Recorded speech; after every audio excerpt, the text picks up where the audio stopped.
ಆತ್ಮೀಯರೇ, ಇದು ನನ್ನ ಹೊಸ ಯೂಟ್ಯೂಬ್ ಚಾನಲ್ ವಿಭಾ ಇನ್ಸ್ಟಿಟ್ಯೂಟ್. ನಾನು ವೀರಣ್ಣ ಮಡಿವಾಳರ್. ಈ ಚಾನಲ್ನ ಉದ್ದೇಶ ಏನಪ್ಪ ಅಂತಂತಂದರೆ, ಕನ್ನಡ ಮಾಧ್ಯಮದ 1ರಿಂದ 7ನೇ ತರಗತಿಯ ವಿದ್ಯಾರ್ಥಿಗಳಿಗೆ ಇಂಗ್ಲೀಷನ್ನು ಸಮರ್ಥವಾಗಿ ಓದುವ, ಬರೆಯುವ ಮತ್ತು ಸಮರ್ಥವಾಗಿ ಇಂಗ್ಲೀಷ್ನಲ್ಲಿ ಮಾತನಾಡುವ ಕೌಶಲವನ್ನು ಕಲಿಸುವ ಉದ್ದೇಶದಿಂದ ಈ ಒಂದು ಚಾನಲನ್ನು ಪ್ರಾರಂಭ ಮಾಡಿದ್ದೀನಿ.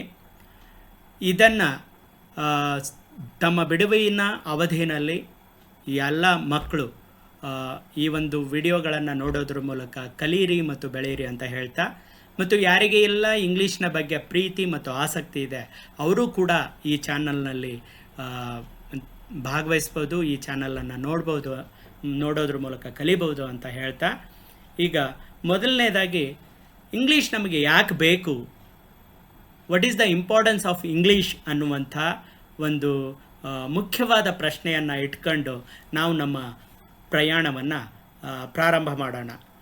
ದಯಮಾಡಿ ಈ ಒಂದು ವಿಡಿಯೋವನ್ನು ಸಂಪೂರ್ಣವಾಗಿ ನೋಡಿ. ನಿಮಗೆ ಹೊಸದೇನೋ ಒಂದು ಕಲಿಯಲಿಕ್ಕೆ ಇಲ್ಲಿ ಸಿಗಬಹುದು ಅಂತ ಆಶಿಸ್ತಾ ಈಗ ವಿಡಿಯೋವನ್ನು ಪ್ರಾರಂಭ ಮಾಡೋಣ. Importance of English. ನಮ್ಮಲ್ಲಿ ಇಂಗ್ಲೀಷನ್ನು ಹಲವು ರೀತಿಯಲ್ಲಿ ಹಲವರು ಮಾತಾಡ್ತಾರೆ, ಓದ್ತಾರೆ, ಬರೀತಾರೆ. ಆದರೆ ಎಲ್ಲರದೂ ಕೂಡ ಒಂದೇ ಮಟ್ಟದಲ್ಲಿ ಇರಲ್ಲ. ಒಬ್ಬ ಪ್ರಾಥಮಿಕ ಶಾಲಾ ವಿದ್ಯಾರ್ಥಿ ಓದುವ ಇಂಗ್ಲೀಷ್ ಬೇರೆ, ಒಬ್ಬ ಇಂಗ್ಲೀಷ್ ಮಾಧ್ಯಮದ ವಿದ್ಯಾರ್ಥಿ ಅಥವಾ ಒಂದು ಹೈಯರ್ ಸ್ಟ್ಯಾಂಡರ್ಡ್ನಲ್ಲಿ ಓದ್ತಕ್ಕಂಥ ವಿದ್ಯಾರ್ಥಿಗಳ ಇಂಗ್ಲೀಷ್ ಬೇರೆ, ಕಾಲೇಜ್ ವಿದ್ಯಾರ್ಥಿಗಳ ಲೆವೆಲ್ ಆಫ್ ಲರ್ನಿಂಗ್ ಬೇರೆ. ಹಾಗೆಯೇ ಒಬ್ಬ ಪ್ರಾಥಮಿಕ ಶಾಲಾ ಶಿಕ್ಷಕರು ಮಾತನಾಡುವ, ಬರೆಯುವ ಇಂಗ್ಲೀಷ್ ಬೇರೆ ಲೆವೆಲ್ನಲ್ಲಿರ್ತದೆ. ಒಬ್ಬ ಬಿಸ್ನೆಸ್ ಮನ್ ಬಳಸುವಂಥ ಇಂಗ್ಲೀಷ್ ಬೇರೆ ಲೆವೆಲ್ನಲ್ಲಿರ್ತದೆ. ಒಬ್ಬ ಪ್ರವಾಸಿ ತಾಣಗಳಲ್ಲಿ ಒಬ್ಬ ಗೈಡ್ ಬಳಸುವಂಥ ಇಂಗ್ಲೀಷ್ ಬೇರೆ ಲೆವೆಲ್ನಲ್ಲಿರ್ತದೆ. ಹಾಗೆಯೇ ಒಬ್ಬ ಪಂಡಿತ, ಮಾಸ್ಟರ್ ಅಥವಾ ಒಬ್ಬ ಪ್ರೊಫೆಸರ್ ಬಳಸುವಂಥ ಇಂಗ್ಲೀಷ್ ಬೇರೆ ಬೇರೆಯಾಗಿರ್ತದೆ. ಇದನ್ನು ಮೊದಲು ನಾವು ಮನಗಂಡು ಇದನ್ನು ಅರ್ಥ ಮಾಡ್ಕೊಳ್ತಾ, ನಾವು ಯಾವ ಲೆವೆಲನ್ನು ಈಗ ಯಾವ ಲೆವೆಲಲ್ಲಿ ಇದ್ದೀವಿ ಮತ್ತು ಯಾವ ಲೆವೆಲ್ಲಿಗೆ ತಲುಪಬೇಕು ಅನ್ನುವಂಥ ಒಂದು ಪ್ರಶ್ನೆಯನ್ನು ಇಟ್ಕೊಂಡು ಮುಂದುವರಿಯೋಣ ಗೆಳೆಯರೆ. What is the importance of English ಅನ್ನುವಂಥ ಒಂದು ಪ್ರಶ್ನೆಯನ್ನು ಇಟ್ಕೊಂಡು ಮುಂದುವರಿಯೋಣ. ಎಲ್ಲರಿಗೂ ವಿಭಾ ಇನ್ಸ್ಟಿಟ್ಯೂಟ್ ಯೂಟ್ಯೂಬ್ ಚಾನಲ್ಗೆ ತಮಗೆಲ್ರಿಗೂ ಪ್ರೀತಿಯ ಸ್ವಾಗತ. ದಯಮಾಡಿ ತಾವೆಲ್ಲರೂ ಈ ಚಾನಲ್ಗೆ ಸಬ್ಸ್ಕ್ರೈಬ್ ಆಗಿ ಮತ್ತು ಸಪೋರ್ಟ್ ಮಾಡಿ, ಮತ್ತು ಈ ಒಂದು ವಿಡಿಯೋ ಯಾರಿಗೆಲ್ಲ ಉಪಯೋಗ ಆಗಬಹುದು ಅವ್ರ ಜೊತೆಗೆ ಇದನ್ನು ಹಂಚ್ಕೊಳ್ರಿ ಅಂತ ಹೇಳ್ತಾ ಬನ್ನಿ. ಮೊದಲನೇದಾಗಿ, ಇಂಗ್ಲೀಷ್ ಅನ್ನುವಂಥದ್ದು ಒಂದು ವರ್ಲ್ಡ್ ಲ್ಯಾಂಗ್ವೇಜ್. ಇದೊಂದು ಜಾಗತಿಕ ಭಾಷೆ. ಜಗತ್ತಿನ ಬಹುತೇಕ ರಾಷ್ಟ್ರಗಳಲ್ಲಿ ಇಂಗ್ಲೀಷ್ ನಡೆಯುತ್ತೆ. ಇಂಗ್ಲೀಷ್ ಬಲ್ಲಿರಾದರೆ ನೀವು ಜಗತ್ತನ್ನು ಸುತ್ತಬಹುದು. ಬೇರೆ ಬೇರೆ ಮುಂದಿನ ಸಂದರ್ಭಗಳಲ್ಲಿ, ಈಗ ನೀವು ಪ್ರಾಥಮಿಕ ಶಾಲೆಯ ವಿದ್ಯಾರ್ಥಿಗಳಾಗಿರಬಹುದು, ಆದರೆ ಮುಂದೆ ಕಲಿತಕ್ಕಂಥ ಒಂದು ಸಂದರ್ಭಗಳಲ್ಲಿ ಮುಂದೆ ಕಲಿತಾ ನೀವು ಒಂದು ಪ್ರೊಫೆಷನನ್ನು ಹುಡುಕಬೇಕಾಯಿತು ಅಂತಂತಂದರೆ, ಕೇವಲ ನಿಮಗೆ ನಿಮ್ಮ ಭಾಷೆ ಗೊತ್ತಿತ್ತು ಅಂತಂದರೆ ನಮಗೆ ಗೊತ್ತಿರುವ ಭಾಷಿಕ ಜನಗಳ ಮಧ್ಯೆ ಮಾತ್ರ ಅವಕಾಶಗಳಿರ್ತವೆ. ಆದರೆ ಇಂಗ್ಲೀಷ್ ಅನ್ನುವಂಥದ್ದು ಒಂದು ಜಾಗತಿಕ ಭಾಷೆ ಆಗಿದೆ ಮತ್ತು ಇದು ಜಗತ್ತಿಗೆ ಒಂದು ಪ್ರವೇಶವನ್ನು, ಒಂದು ಬಾಗಿಲನ್ನು, ಅವಕಾಶಗಳ ಬಾಗಿಲನ್ನು ನಮಗೆ ತೆರೆಯುತ್ತೆ. ಆ ಕಾರಣಕ್ಕಾಗಿ ಇಂಗ್ಲೀಷನ್ನು ನಾವು ಕಲಿಬೇಕಾಗಿದೆ. ಹಾಗೆಯೇ English is a window to many cultures and lifes. ಇಡೀ ಜಗತ್ತಿನಾದ್ಯಂತ ಇರತಕ್ಕಂಥ ಬೇರೆ ಬೇರೆ ಸಂಸ್ಕೃತಿ ಮತ್ತು ಬೇರೆ ಬೇರೆ ವ್ಯಕ್ತಿತ್ವಗಳ ಪರಿಚಯವನ್ನು ನಮಗೆ ಇಂಗ್ಲೀಷ್ ಮಾಡಿಕೊಡುತ್ತೆ. ಅಂದರೆ ಅದು ಪುಸ್ತಕಗಳ ಮೂಲಕ ಆಗಿರ್ಬೋದು, ಅಥವಾ ಪ್ರವಾಸದ ಮೂಲಕ ಆಗಿರ್ಬೋದು, ಅಥವಾ ವಿದ್ಯುನ್ಮಾನ ಮಾಧ್ಯಮಗಳ ಮೂಲಕ ಆಗಿರಬಹುದು.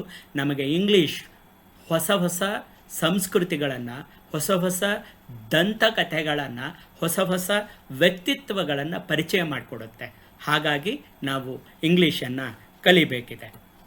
ಮತ್ತೊಂದು, English it adds to our personality.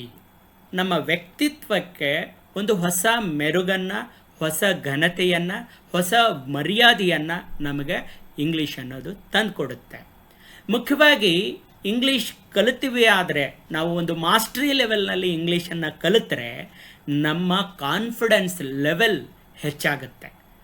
4 ಜನರ ಮುಂದೆ, 40 ಜನರ ಮುಂದೆ, 4,000 ಜನರ ಮುಂದೆ ಅಥವಾ ಲಕ್ಷಾಂತರಗಳ ಜನಗಳ ಮುಂದೆ ನಾವು ನಿಲ್ಲುವ, ನಮಗೆ ಅನ್ನಿಸಿದ್ದನ್ನು, ನಮ್ಮ ತಿಳುವಳಿಕೆಯನ್ನು, ನಮ್ಮ ಅನುಭವವನ್ನು ಹಂಚಿಕೊಳ್ಳೋದಕ್ಕೆ ಮುಖ್ಯವಾಗಿ ಇದು ನಮ್ಮ ವ್ಯಕ್ತಿತ್ವದ ಒಂದು ಭಾಗವಾಗಿ, ವ್ಯಕ್ತಿತ್ವಕ್ಕೆ ಒಂದು ಹೊಸ ಗುಣವಾಗಿ ನಮಗೆ ಇಂಗ್ಲೀಷ್ ಒದಗಿ ಬರುತ್ತೆ. ಅನೇಕ ರೀತಿಯಲ್ಲಿ ಹಳ್ಳಿಗಾಡಿನಿಂದ ಬಂದಂಥವರು ಅಥವಾ ಇಂಗ್ಲೀಷ್ ಅನ್ನುವಂಥದ್ದು ಒಂದು ಭಯದ ಭೂತ ಅಂತ ತಿಳ್ಕೊಂಡಿರೋಂಥ ನಾವುಗಳು ಏನು ಮಾಡ್ತಿರ್ತೀವಿ ಅಂತಂದರೆ ಗಿಲ್ಟ್ನಲ್ಲಿರ್ತೀವಿ, ಕೀಳರಿಮೆನಲ್ಲಿ ನೊಂದ್ಕೊಳ್ತಾ ಇರ್ತೀವಿ.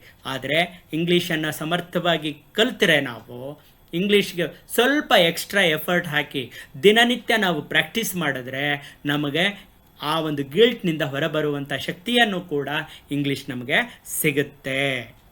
ನಮಗೆ it gives wisdom to us. ಏನು ವಿಸ್ಡಮ್? ನಮಗೆ ಒಂದು ಫೈನಾನ್ಷಿಯಲ್ ವಿಸ್ಡಮ್ ಆಗಲಿ, ಅಥವಾ ನಾಲೆಜ್ ವಿಸ್ಡಮ್ ಆಗಲಿ, ಅಥವಾ ಪರ್ಸನಾಲಿಟಿ ವಿಸ್ಡಮ್ ಆಗಲಿ, ಅದೆಲ್ಲವನ್ನು ನಮಗೆ ನೀಡುತ್ತೆ.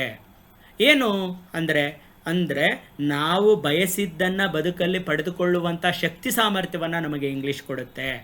ಆದ್ದರಿಂದ ತಾವೆಲ್ಲರೂ ಇಂಗ್ಲೀಷನ್ನು ಕಲಿಯಿರಿ ಮತ್ತು ಇಂಗ್ಲೀಷನ್ನು ಕಲಿಯುತ್ತು ಬದುಕನ್ನು ಭದ್ರವಾಗಿಯೂ ಸುಭದ್ರವಾಗಿಯೂ ಮತ್ತು ನಿಮ್ಮ ಕನಸಿನ ಬದುಕನ್ನು ಕಟ್ಕೊಳ್ರಿ ಅಂತ ಹೇಳ್ತಾ, ಮತ್ತು ಈ ಚಾನಲ್ನ ಲಿಂಕನ್ನು ಎಲ್ರಿಗೂ ಶೇರ್ ಮಾಡಿ ಅಂತ ಹೇಳ್ತಾ, ಮುಂದಿನ ತರಗತಿಗಳಲ್ಲಿ ನಾವು ಬೇರೆ ಬೇರೆ ವಿಷಯಗಳನ್ನು ಕಲಿಯೋಣ ಅಂತ ಹೇಳ್ತಾ ಎಲ್ರಿಗೂ ಥ್ಯಾಂಕ್ ಯು.